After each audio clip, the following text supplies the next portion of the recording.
ಅವನ ಆತ್ಮದಿಂದ ಬಂದಂಥ ಮಾತುಗಳನ್ನು ಹೇಳಲಿಕ್ಕೆ ಕಣ್ಣಿನ ನೀರಿನಲ್ಲಿ ಹೇಳ್ತಾ ಇದ್ದಾನೆ. ಸ್ವಲ್ಪ ಅರ್ಥ ಮಾಡ್ಕೊಳ್ಳಿ. ಅವನ ಅನುಭವಿಸಿದ 8 ದಿನದಲ್ಲಿ ಅವನು ಪ್ರತಿದಿನ ರಾತ್ರಿ ಬೆಳಗ್ಗೆ ದಿನನಿತ್ಯದಲ್ಲಿ ಇದು ಮುಗಿಯುವವರೆಗೂ ಅನುಭವಿಸಿದ ಕಷ್ಟವನ್ನು ತಾನು ಹೇಳ್ಕೊಳ್ಳಿಕ್ಕೆ ಆಗದೇ ಇರೋದ್ರಿಂದ ತನ್ನ ಮನದ ಆಳವನ್ನು ಕಣ್ಣೀರಿನಲ್ಲಿ ಹೇಳಿದ್ದಾನೆ. ಬಹುಶಃ ಈ ಭಾಷೆ ನಿಮಗೆಲ್ಲರಿಗೂ ಅರ್ಥ ಆಗುತ್ತೆ ಅಂತ ಅನಿಸುತ್ತೆ. ಅರ್ಥ ಆಗುತ್ತೆ ಅಲ್ವೋ?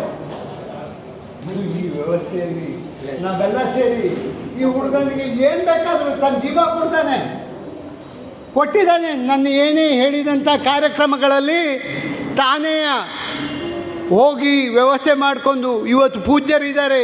ಈ ಪೂಜ್ಯರ ವ್ಯವಸ್ಥೆ ಒಳಗೆ, ಈ ಹಿಂದೂ ಕಾರ್ಯಕ್ರಮದ ವ್ಯವಸ್ಥೆ ಒಳಗೆ ಮಾಡಿರೋದಂಥ ಅದ್ಭುತವಾದ ಕೆಲಸಗಳು ಮಾಡಿದ್ದಾನೆ ಆ ಹುಡುಗ. ಜೀವನದಲ್ಲಿ ತನಗೇನೇ ಕಷ್ಟಗಳು ಬಂದರೂ ತಾನು ಎದುರಿಸ್ತಾ ತನ್ನ ವೃತ್ತಿಯನ್ನು ತಾನು ಮಾಡ್ಕೊತ ಇಲ್ಲಿವರೆಗೂ ಈ ವ್ಯವಸ್ಥೆಯನ್ನು ಮಾಡಿದ್ದಾನೆ. ಅವನಿಗೆ ನಾವೆಲ್ಲರೂ ಹರಿಹರ ಜನತೆ ಪರವಾಗಿ ನಾನು ಮತ್ತೊಮ್ಮೆ ಅವನಿಗೆ ಧನ್ಯವಾದಗಳನ್ನು ಅರ್ಪಿಸ್ತಾ ಇದ್ದೇನೆ. ನಿಮ್ಮೆಲ್ಲರ ಚಪ್ಪಾಳೆಯ ಮೂಲಕ ನೀನು ಇಂಥ ನನ್ನ ಜೀವ ಇರುವವರೆಗೂ, ನನ್ನ ಉಸಿರು ಇರುವವರೆಗೂ ನಿನ್ನ ಜೊತೇಲಿ ನಾನಿರ್ತೀನಿ, ಧೈರ್ಯವಾಗಿರು. ಏನೇ ತೊಂದರೆಗಳು ಬಂದರೂ ಈಗ ತಾನೇ ನಮ್ಮ ಹನಗವಾಡಿ ವೀರೇಶಿ ಹೇಳೋದ, ನಾನು ನಿಮ್ಮ ಜೊತೆಯಲ್ಲಿದ್ದೀನಿ, ಎಲ್ಲದರಲ್ಲೂ ಎಲ್ಲ ರೀತಿಯಲ್ಲೂ ಇರ್ತೀನಿ ಅಂತ ಹೇಳೋಗಿದ್ದಾನೆ. ಹೀಗೆ ನಮಗೆ ನಿನಗೆ 1.25 ಲಕ್ಷ ಜನ ನಮ್ಮಲ್ಲಿ ಹರಿಹರದಲ್ಲಿ ಇದ್ದಾರೆ ಅನ್ನೋದಾದರೆ ನಿನಗೆ 1 ಲಕ್ಷ ಜನ ನಿನ್ನ ಜೊತೆಯಲ್ಲಿದ್ದಾರೆ.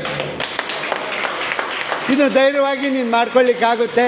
ನನಗೆ ಮಾತಾಡ್ಲಿಕ್ಕೆ ಮತ್ತೊಂದು ನಿಮ್ಮೆಲ್ಲರ ಪರ್ಮಿಷನ್ ಇಲ್ಲದಲ್ಲೇ ಮಾತಾಡಿದ್ದೀನಿ, ಕ್ಷಮೆ ಬೇಡ್ತಾ ನಿಮ್ಮೆಲ್ಲರಿಗೂ ವಂದಿಸ್ತೇನೆ.